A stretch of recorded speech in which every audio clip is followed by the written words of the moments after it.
Hello, everyone. Welcome, welcome, welcome to the Talent Talk. We'll be getting started here in just a couple of minutes. I have made myself a cup of coffee, and if you've joined us in weeks prior to be a part of these Talent Talks, you'll know that these are Thursdays at 3 p.m. Central. So for me to be drinking coffee at this hour of the afternoon means it's probably already been a pretty long day. And I shouldn't be drinking caffeine this late because I will probably be up pretty late the night following this. But it's okay. We're here. Like I said, we're going to get started here in just a couple of minutes. Give everyone some time to join.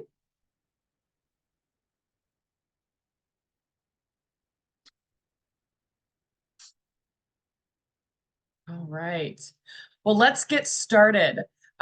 Thank you again for joining us here. If you're joining us live or if you are watching this afterwards, these talent talks are kind of a fun way for us to come together each week and share some content that can be, snapshotted. You can just go through and record this for your team. Sort of some quick takeaways there, but it's also something to give you a bit of an overview of what we work on with our clients here at Ardent Services. And these are things that are totally customizable for you and your team. So first off, I want to just introduce Ardent Services and what it is that we do. So Ardent Services, we're passionate about turning talent challenges into turnkey solutions. Now, what does that mean? Our mission is really to elevate talent acquisition, as an integral part of this HR ecosystem.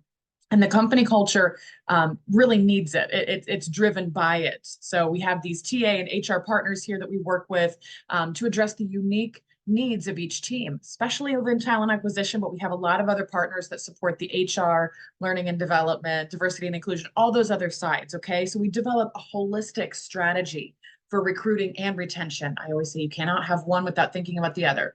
Our ethos is collaboration over competition. That's always been our marching drum, and my professional passion has come from a lot of those mindsets of collaborating. So we're made better by our community and the partners we work with, and that includes you.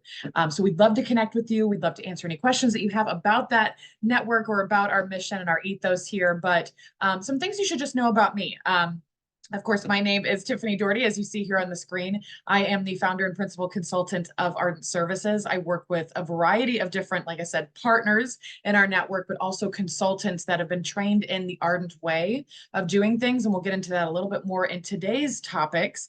But I am a recruiting innovation specialist. I'm an HRTA partner, a player coach strategist, a whole lot of things that I've been called in the variety of client projects that I've worked with and the teams that I've gotten a chance to partner with. And so if you'd like to connect with me, that is my information down there at the bottom. You can reach me at info@ardentinc.org. That's a tongue twister email, I know, but you can also find me on social media, LinkedIn, Facebook, Instagram for Ardent Services, and also on our website at ardentservices.org. Okay, so it's very nice to meet you. A couple of things I want to just cover high level, before we get into this, because if you're watching this for the first time, or even if you've seen some of the topics we've covered before, it's important to know what perspective or what experience I bring, so that way you can have a little bit of implicit trust here in what we're covering and that I know what I'm talking about from my experience, but to know that there is a certain set of experience that has shaped my perspective. So I want to get you a little bit of an overview on that. So I've had 15 years in talent acquisition. I've had 5 years working in staffing agencies, Kelly Services to be specific, but I worked with a lot of the larger houses, Robert Half, Randstad, Adecco Staffing, all of these big names back in the day. And I worked on commercial and specialty and on-site partnerships. I also did multi-branch management. So each territory, each branch in and of itself was very different. And working in commercial staffing meant that I covered everything outside of the specialty industry. So of course I had those finance and IT and healthcare partners to work with and to refer business to, but we covered everything outside of those specialized industries. So it's a lot of versatility, a lot of variety in the types of clients we worked with.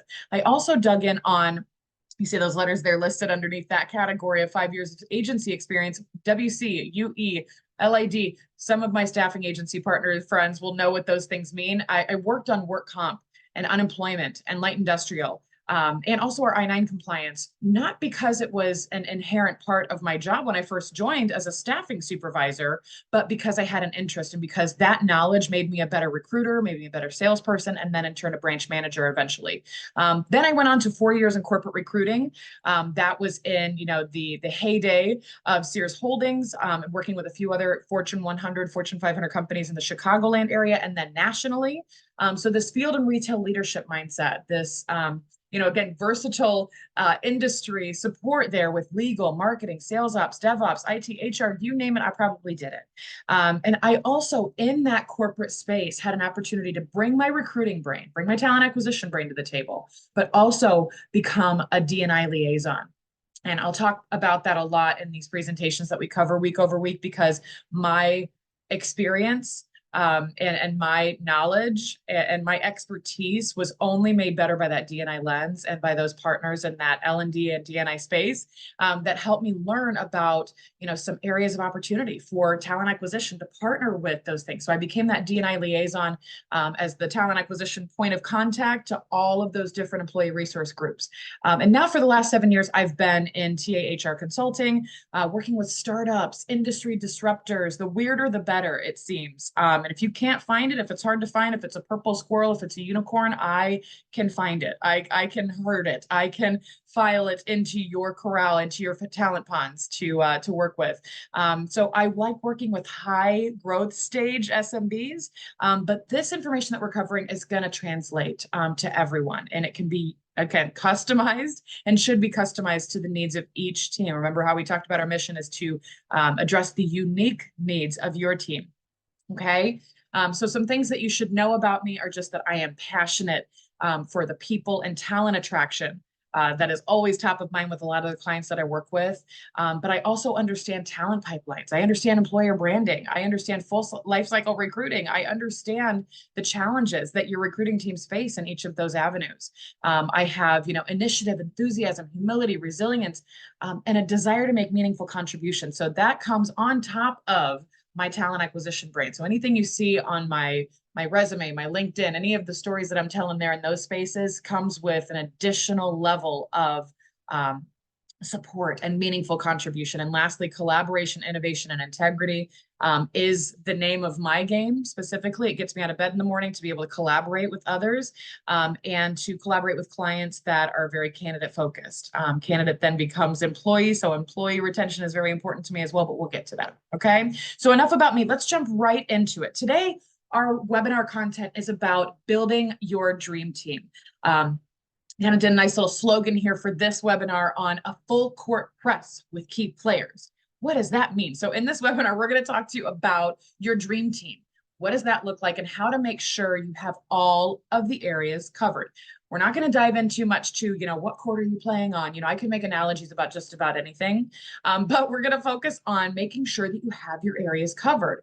And first off, we want to just kind of give you an overview. Let's start with what you're going to get out of this so you can stay engaged and stay interested throughout the presentation here. First off, we're going to talk about MVP or most influential. Do you want to be the MVP, that most valued player, that most valuable person on the team, or do you want to be the most influential? Okay, there's a difference. Most people are, saying, yeah, of course I want to be influential. I want to, be supportive. But oftentimes we have those people that come into team structures and they are just wanting to shine in bright lights. So we're going to talk about finding each person's shining moments and how we can really bring those out in this team structure. And again, making sure you have all of your areas covered. Number two, we're going to talk about finding the I in team. Have you ever heard that phrase? There's no I in team. There's no I in team. Well, there are individuals on every team. So we need to know how to stand out when it matters. And again, what role we all play, which is going to be a theme that I'm kind of giving you a heads up about. And then lastly, learning the plays. So number three, that content piece on learning the plays is super important, is so crucial in teams because the coach's voice is not always the loudest. I remember a soccer coach of mine saying that to me. The coach's voice is not always the loudest. That's why you've got to talk to each other. You hear a lot of players on a field talking with each other. So we're going to talk about how you do that in this, professional sense and with these TA and HR players. Okay. All right. First off, MVP or most influential, okay? We need to find each person's shining moments. And how are we doing that? today's theme, like I said, I kind of give you a little hint, a little heads up here that today's theme that we have for this webinar is thinking about what role do you play. So as we're going through these next few slides and all of this content coming up, I want you to be thinking in the back of your mind, like, what role do I play? What do I want to play? What am I good at? You know, because I'll give you another heads up is that not everybody can play all parts. And you cannot be everywhere in all parts of the court or the field, whatever analogy we're trying to make. You cannot be all things to everyone in this team structure. Okay, so what role do you play? And I'd like to give you a little bit of an example to kind of guide a lot of our content today. I'll try not to make too many references to the 90s Bulls, but they were just, oh, it's a chef's kiss of basketball, okay? That's probably the last time I was this excited about any sports team. Is when the 90s Bulls were in their heyday, right? Of course, everyone thinks, you know, the Bulls, the Chicago Bulls, you know, this really famous sports team, and they think back to the 90s and you know, the success that they had, and they probably first think of Michael Jordan, right? I mean, who doesn't? He's probably the most famous basketball player to ever live. But when you think about what role do you play, I want you to think about a few other key players. And again, we're not here to talk about 90s Bulls trivia or to tell you about all of the key players on that team, but they had a lot. They had a dream team. And how did that get crafted? Well, it wasn't by bringing on a whole bunch of Michael Jordans. They probably would have all tried to be the MVP, or they would have all had a certain skill set, and they would have all combated with each other, and they would not have been as successful. So they had people like Dennis Rodman, who was a great rebounder. He was known for jumping just so high up off the ground, almost to the level of the hoop and just kind of grabbing it out of there. So he was the retrieve part of this team. So you've got to retrieve the ball. You've got to get back some of those missed opportunities. Then you've got Scottie Pippen. Scottie Pippen and Jordan were really kind of neck and neck in a lot of areas. They were both extremely great at what they did, but Pippen was known for the assists. He has so many assists to Jordan and probably supported a lot of Jordan's scoring records. So the assist is so important. You cannot always be the person running that ball to the end zone, to the hoop, to the goal, whatever sports analogy we're making. You cannot always be the one scoring. So you have to have a strong assist function there to have that score. So we're going to talk about those three categories of roles in the retrieve, assist, score. Okay. Keep that in mind as we talk about these roles and what role do you play?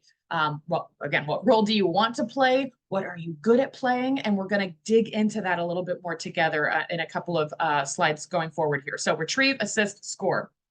Remember, we can't all be Jordan, and even Michael Jordan doesn't want to be Michael Jordan all the time. So bear that in mind, okay? So when talking about playing all positions, I want to remind you that no one person can play all positions, but many have tried. Okay. Many have tried. You know, I'm not going to make too many more sports analogies, and I don't want this to become all about the 90s Bulls, right? But you didn't see Jordan hogging the ball all the time, you know, and that is not how they were the most successful. He did not hoard the opportunities to shine.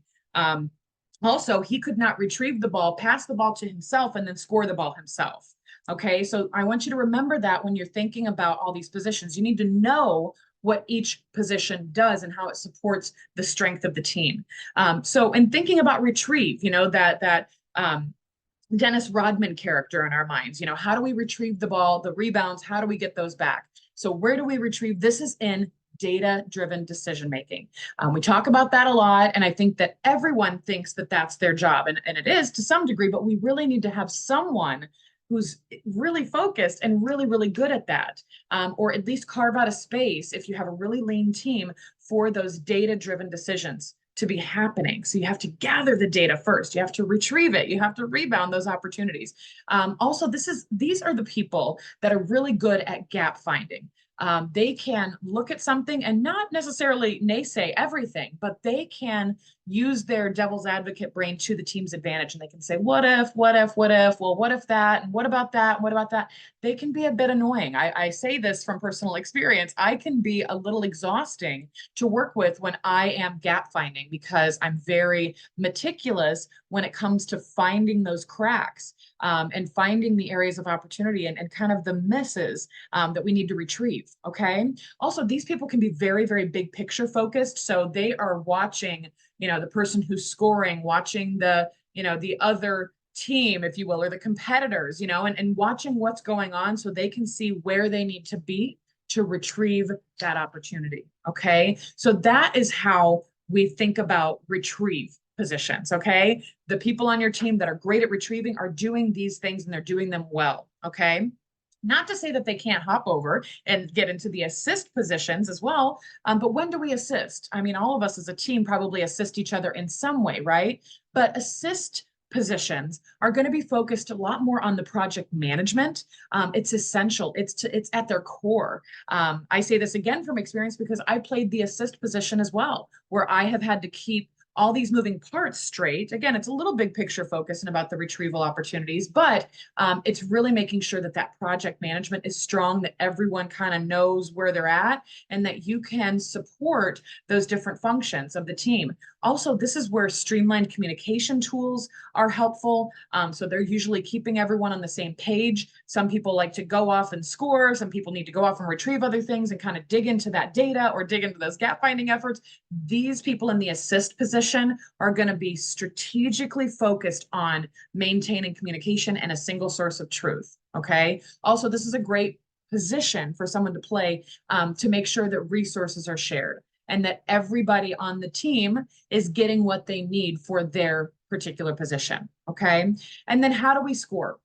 How do we do this? How do we score as a team? How do we score individually? So it's in clear and concise execution. That does not happen without some assistance. That does not happen without retrieving some of those opportunities to run up, the flagpole again and to work on as a team.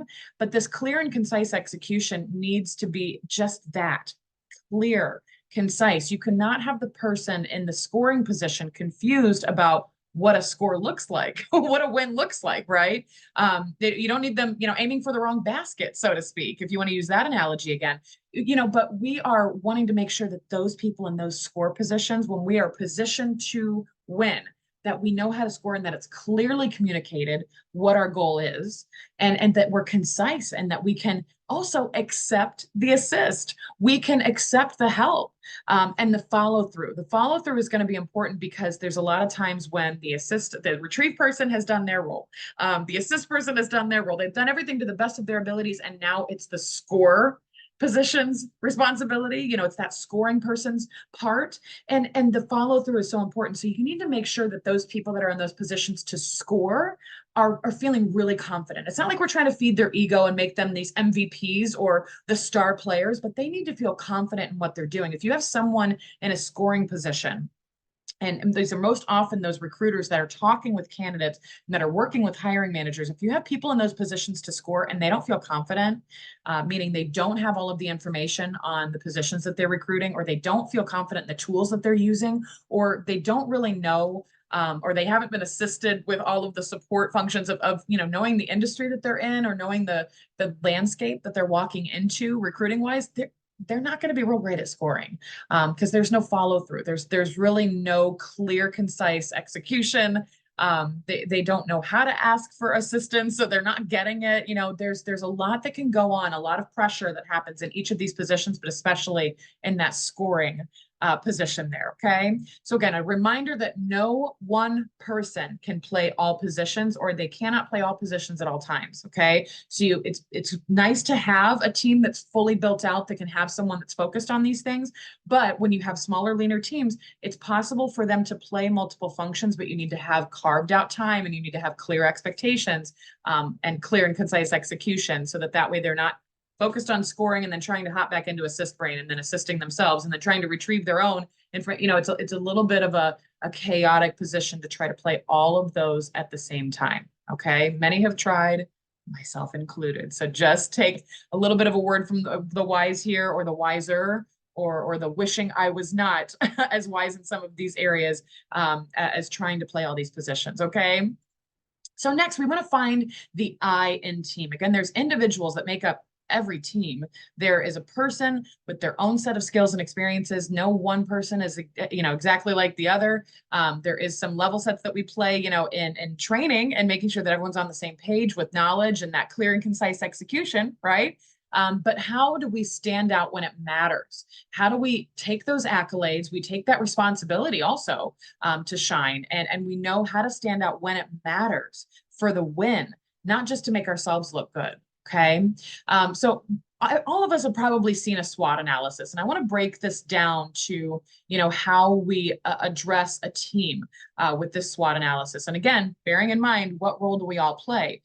So we want to talk about our strengths. Of course, we want to talk about our strengths. We want to talk about areas to shine and repeatable successes and the motivators. Again, this is for each individual, not just as a team, as a collective, but what are our individual areas to shine? Where are some of our repeatable successes, things that we've done well and we can do well again, and our motivators? Our weaknesses might be in some of the tools that we don't have or we don't know about yet, or might be in some of that training that we need to be consistent and diligent about staying up to date on. And then also some of our weaknesses come out of teamwork. So some people are really great individually. They're very autonomous. They like working independently, but then working as a team, they start to fail, or vice versa. Some people in teamwork structures are really comfortable because they know that so-and-so's got their back. They're going to show them, they're going to watch them, they're going to help them. And when they're working individually and they're expected to perform and execute, they get a little bit of that performance anxiety. They get a little shell shocked and they're not sure. So these weaknesses should not be seen as a negative. We just want to look at it as that picture actually exemplifies, where there is a missing link that we can add in to make this chain stronger. Okay. Opportunities are, of course, those learning and development opportunities. So our L&D partners in the space are really, really important at this opportunity stage. We don't know what we don't know sometimes. So shared information is really important when thinking about opportunities, and mentorship. We should all be this mentor-mentee relationship, but going back and forth. I am a person who is very, very passionate about mentorship and being mentored. So I mentor others and I am mentored myself because I believe in steel sharpening steel. That, really that strength makes you stronger, that refiner's fire mentality. It's a lot of great opportunities that come out of mentorship. So let's not dismiss that so quickly. Threats. The T in the SWOT analysis stands for threats. And that can sound a little scary, except for when we think about it as a proactive versus reactive strategy, which we all talk about.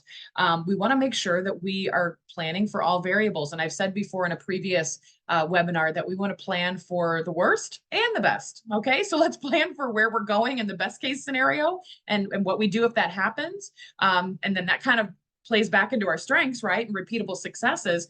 But also this is preparation versus predictions. We don't always have all the variables. We don't always know how to predict the future, but preparation or that practice makes perfect, is that mentality there. So preparation we can do, but we cannot always predict the future. So we want to look at industry insights. We want to share information as a team. We want to mentor each other. We want to work as a team. We want to have, repeatable successes. But all to say, this SWOT analysis is something you can do as often as possible, as often as reasonably possible. It might not be possible to do every single day to say, okay, do a SWOT analysis every day. But I did have a really great leader that I didn't probably think was really great at the time, because they were asking us to do a SWOT analysis on our activities every single day. I'm sure if they could have asked us for a morning, lunchtime, and evening report on our SWOT analysis of ourselves and of our activities, they would have done it. But it really helped us to be mindful day in and day out, and especially as a team,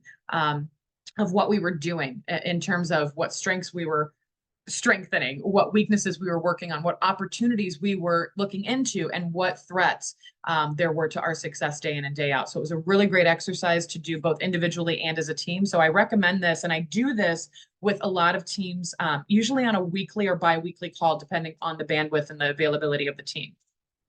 So another thing that we need to think of in thinking of the I in team, how we think individually with that I in team, and how we think of a we in team. And I want you to take this to your core. Really make sure that you're hiring for this mentality, especially in your recruiting teams or in your people team functions, this player coach mentality. Okay. I'm going to start with talking about what a coach does. So coaches maintain perspective on the court. They're always on the sidelines. They can kind of see things that the players can't when they're in those plays.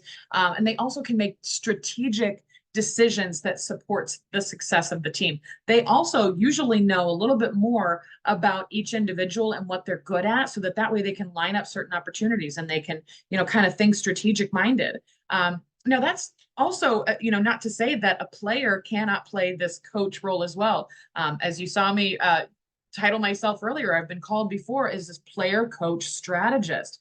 So people that have this player coach mentality know how to be strategic, know how to kind of maintain perspective, but also players, they can play that player role. Players execute the plays as directed by the coach, but have to feel confident making real-time decisions based on their level of experience. Okay. So we want to make sure that we are very mindful of what the player needs, what the coach needs, and how we can play both sides, so to speak. We can play both roles in this case, because having a strategic mindset and being able to execute is really, really important in some of these leaner teams, these smaller teams, but also in the terms of, all of these roles that we play and all of the initiatives in our SWOT analysis. Okay.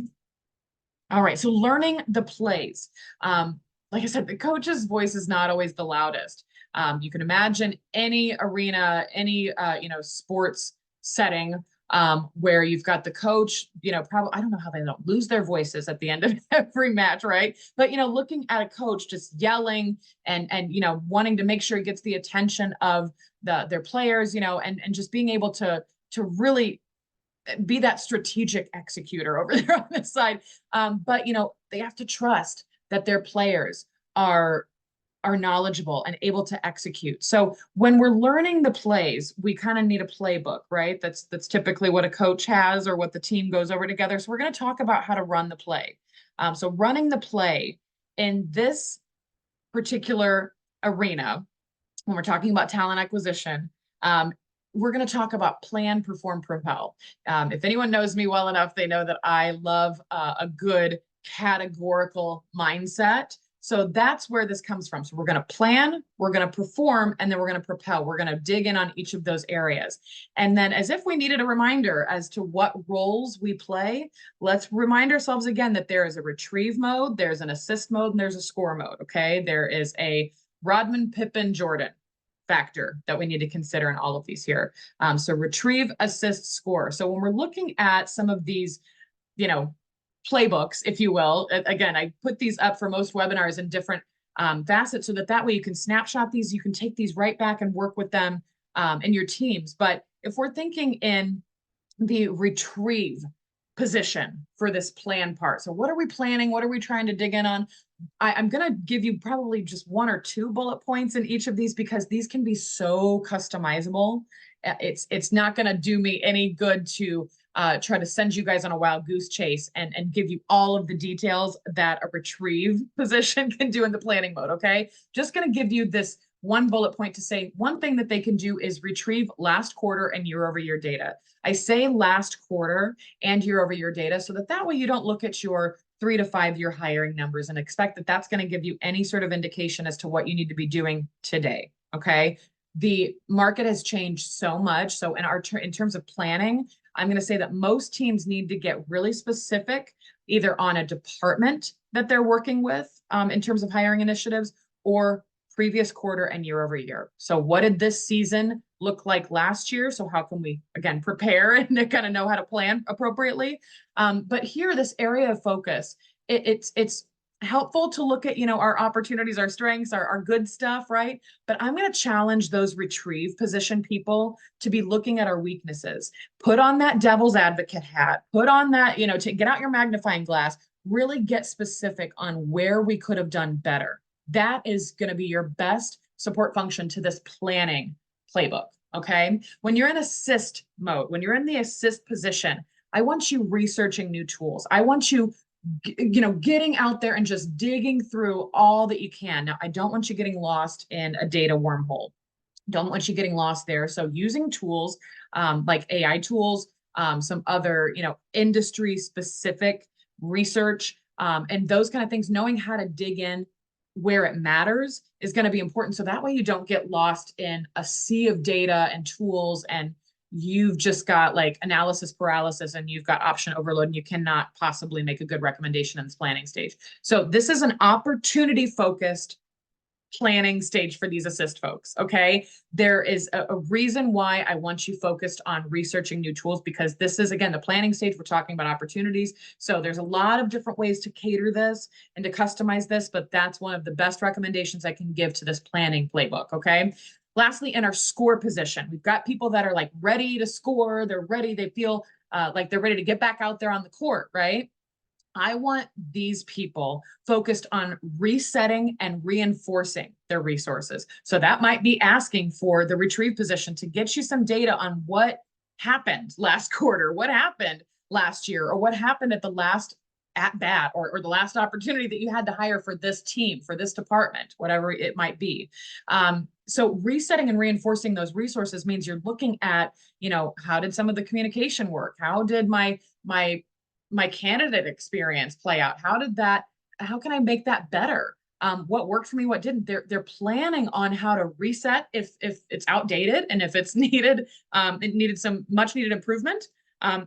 Or reinforcing, saying, I'm going to double down on what was working well. I use this tool and I'm just going to use it for more, efforts in this upcoming performance playbook.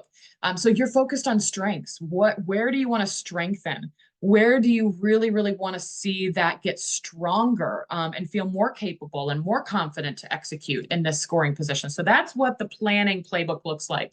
Okay. Next, we've got the perform playbook. Okay. So how are we all going to manage specific positions to make sure that we all can perform? Okay. The retrieve person is not just sitting back and watching and waiting for us to, retrieve an opportunity or rebound an opportunity, right? This is someone that is focused on strength. So what are we doing week over week that can be strengthened? Like, cheerlead the win, cheerlead the good play.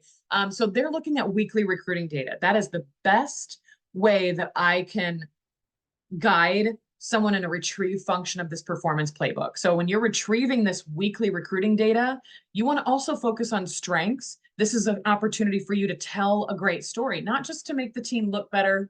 But I've had some people that have retrieved recruiting data and have not really known how to tell a good story because they're not focused on the strengths that we need to be, doubling down on. So they kind of put all the recruiting data out there, and they just let everyone from the hiring teams all the way to the recruiting teams, all the way up to the senior leadership team sometimes review and process the same data.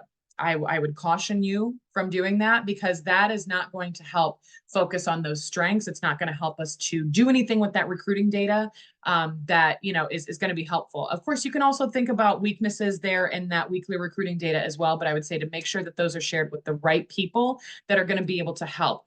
Probably your assist function folks, okay? So those people are going to be, again, coordinating all efforts, all of those moving parts. We talked about how they're great project management people that are in this assist function.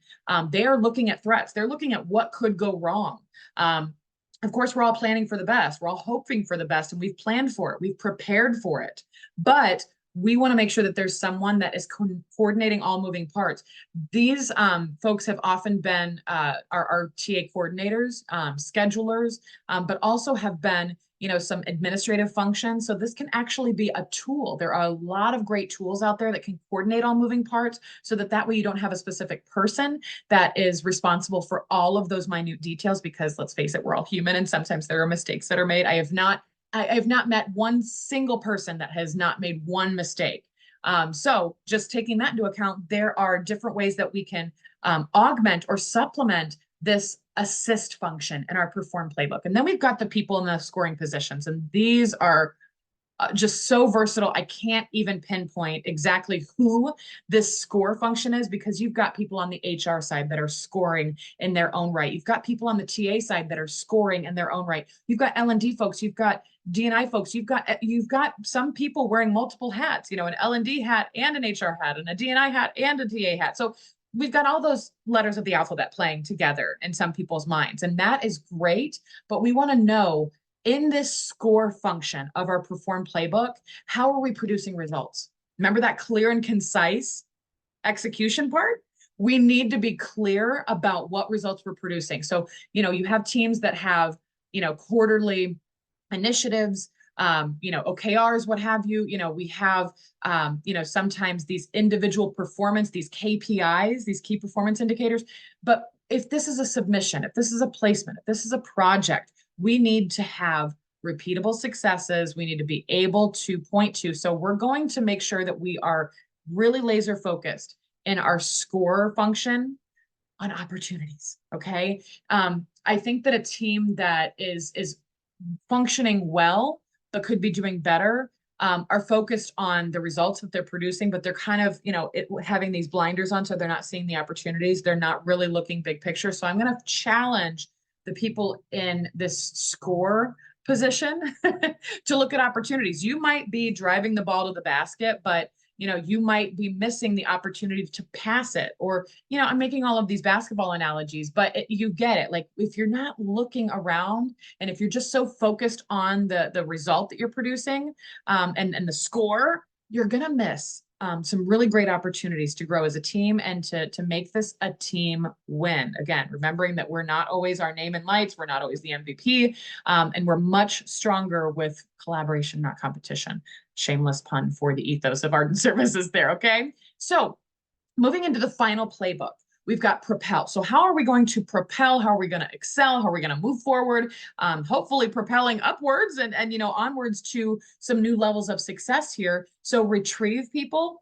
In those positions, you need to be focused on gathering feedback from the hiring managers, gathering feedback from the candidates, even from employees that have recently started in these positions. So there is that gather feedback function that is so crucial in being able to say, okay, we might be building the plane while we're flying it, but we are propelling to new heights. We're getting to new heights of success. If you don't have that feedback and you don't know what's working, you can't course correct. You can't, really make things better. I'm not going to get too much into aviation analogies because it'll only confuse our sports analogies. But in this propel playbook, as a retrieve position, as a rebounder, as that Rodman character, where you're going to grab that ball back and you're going to bring it back to the team. You're gathering feedback, and I want you to focus on opportunities. Where could this have gone?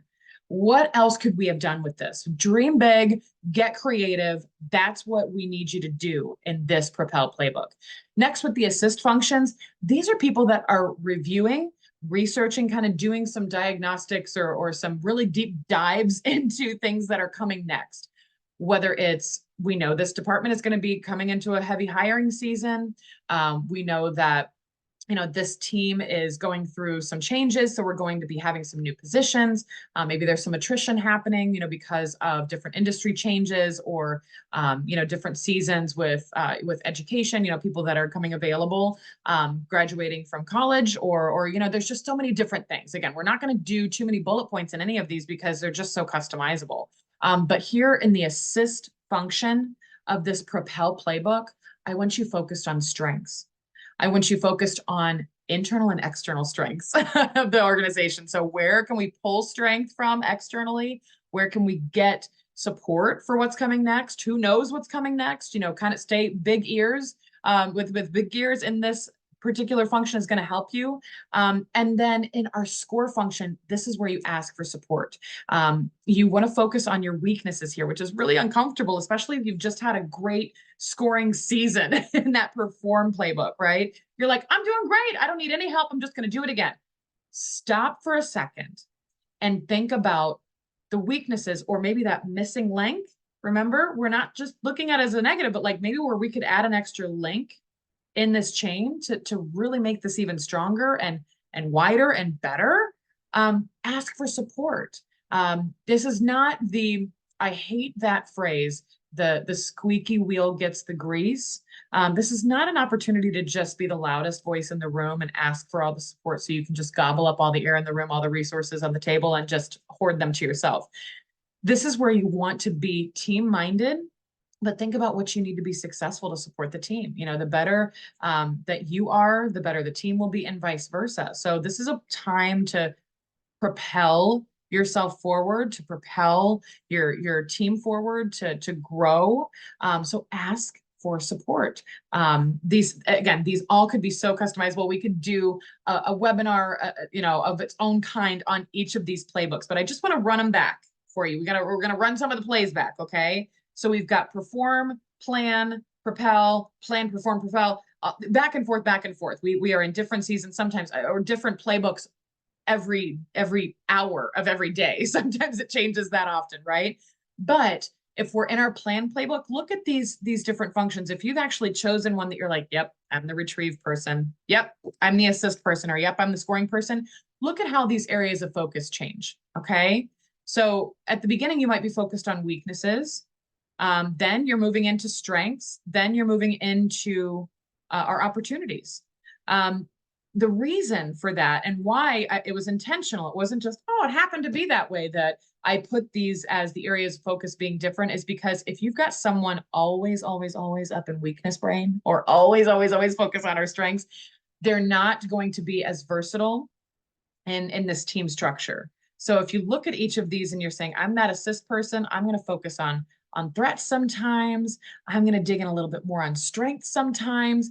That way you can get in the mind of other people. You can get in the mind of other perspectives of the team, and you're all going to be made better in those SWOT analysis meetings, right? So being able to look at those holistically and look at them from each of these functions is a really, really, really well-seasoned, well-trained team, okay? So I just wanted to give you those snapshots of things that you can take back to your team. Again, these are made to be customized with the help of a consultant or maybe your senior leader in HR or those people teams to be able to dig in on each of these with each other and know where your areas of focus should be and how to run these playbooks and make them customizable for your team. Okay, so getting in the game. How do we do this? I often like to use a lot of analogies. I talk about a lot of metaphors, and I love it because it helps my brain to really lock in with this content and bring it to the forefront of my mind. But how does this look in real time and in real life? Some of the ways that we help in doing these things is regular team training and events. Okay, these are things that help our clients with Ardent Services get in the game. Regular team trainings and events is only going to enhance everyone's core functions, their skills, their teamwork, but also structured review of tools. If we are working with outdated equipment, outdated tools and resources and platforms, we need to have structured review. It's not just looking in at a tool and using a new tool year over year. That doesn't always help. And not to say we're going to throw out everything and just scrap everything, but we need to have structured review of tools and a few different areas. And we offer that with Ardent Services to know, how are these things working for your team? Next, we have support staff. So just like a team would have, a great physical therapist or a doctor or even a water person, to be able to support that team and giving them what they need when they need it. Our support staff here with Ardent Services does things like, recruiting projects. We also can dig in on some of those administrative functions that we covered in some of these previous playbooks that your team doesn't always have time to dig in on if they are in the score mode all the time and they're executing every day and they're just not able to look at some of those assist and retrieve functions. We'd love to help with that. We also have a variety of partners, which we'll get to talk about here in just a second, that can help in the support functions in making your team better, giving them what they need at these different seasons. And most importantly, I'm going to use another sports analogy. It's peak season conditioning for peak season performance. You do not get made better in peak season. You are performing in peak season. So the time to condition and grow and train the team is now. We don't want to wait until we have, some of these heavy Q4, Q1 initiatives. And some seasons of hiring are now. Some industries are really, really hot and happening right now. And we want to make sure that we are winning in these seasons, but we want to make sure that you have peak season conditioning for peak season performance. So that's what we help here with Ardent Services. And I would be remiss if I didn't say that dream teams are ever evolving, just like in any other sports team where there are changes in the lineup. I'm not saying that you have to draft your people every year. That's not what we're not going to make that analogy, but I am saying that they are ever evolving. They're humans that are working in each of these teams. So they're going to grow. Their personal, professional personas and motivators are all going to change. And we want to make sure that we are growing with them and that we're ever evolving. So in thinking about that, there's a lot more that we could dig in on. We could go backwards through this presentation here, and we could dig into all of these areas, all of these playbooks, all of these positions. And we could talk about where your team's at right now, because we cannot do this once and expect that it's going to be the best strategy, the best game plan for the rest of the time at your company. You know, we want to make sure that this is ever evolving and catered and customizable to you and your team. And again, I would be remiss if I did not mention our strategic partnerships. So I love that, you know, we've kind of put a different phrase in here for each of our webinars to talk about why we have strategic partnerships and how they relate to this content that we just covered. The strategic partners that we have here at Ardent Services help you gain a competitive edge. So again, Ardent Services specializes in those TA functions, often talking about recruiting. But when we talk about our partnerships, this is the hub and spoke model that we've all probably thought about and dreamed about. We've had, you know, just the hopes and dreams of having a great support network. Well, we've got it here at Ardent Services. If you want to check it out, it's at ardentservices.org. Here is a list of all of our partners that we currently work with and the ones that we really love to refer people to work with. We trust them. We've worked with most of them ourselves, so we know what they offer and how they work. And we're going to make sure that when we're talking about a strategy and a customizable support function, you know, holistic model, that it includes everything that you need, and we've got it here with our partnership. So if you would like to be one of our partners, we would love to talk with you. You know, we want to make sure that we are working in mutually beneficial arrangements, which means, you know, we're partnering with you, so we want to offer support to you, and you're offering support to us and our clients. So we'd love to talk with you if you have any questions about any of these partners, or if you'd like to become a partner yourself. You can connect with us by either scanning this code or going to ardentservices.org. There is a place to not only book a free consultation, but also to book your team's personalized training. We also do different webinars and online events. We can also offer in-person events. So there's a lot of great things. We would love for you to follow us on LinkedIn. We're also going to be posting this content, this webinar, and other things that are going to be coming down the way on our YouTube channel. So feel free to look us up there as well. And our upcoming events that we do week over week and that we want to make sure that we're consistent with to not only support our network of partners and our clients, but also that we do for our clients each week. We have live Q&As. We do them for everyone Tuesdays at 2. And then we also have these talent talks, which are Thursdays at 3. And then we do articles and newsletters. And we also have more networking opportunities for our ardent partners. Try saying that 10 times fast. Ardent partners do networking events that we will be having coming up. So if you would like to be a guest speaker or host a group discussion or be a panelist on any of these talent talks, we would love for you to reach out to us. We actually have some really great partners coming up in the upcoming weeks that are going to be partnering with us on some content that we're really excited about. So be sure to check out, again, our upcoming events on LinkedIn. And if you're watching this recording afterwards, we'd love to hear what you would like to talk about, what you'd like to hear about. Join us for one of those live Q&As, or you can just comment at the bottom of this video and let us know if you have any questions or if you have any topics that you'd like for us to cover. Okay. So likes and shares are appreciated. We thank you so much for watching and for joining us. And again, if you have any questions, if you'd like to connect, you can go ahead and scan that there using your phone, or you can go to ardentservices.org, and we'll look forward to talking with everyone soon.